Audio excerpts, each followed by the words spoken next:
اعوذ باللہ من الشیطان الرجیم بسم اللہ الرحمن الرحیم هو الذی خلقکم من تراب ثم من نطفۃ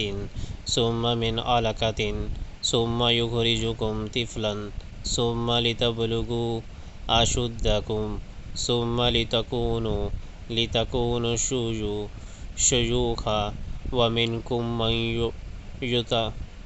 یتوفی من قبل ولتبلغوا اجلا مسمى ولعلکم تعقلون۔ وہی تو ہے جس نے تم کو مٹی سے پیدا کیا، پھر نطفے سے، پھر خون کے لوتھڑے سے، پھر وہ تمہیں بچے کی شکل میں نکالتا ہے، پھر تمہیں بڑھاتا ہے تاکہ تم اپنی پوری طاقت کو پہنچ جاؤ،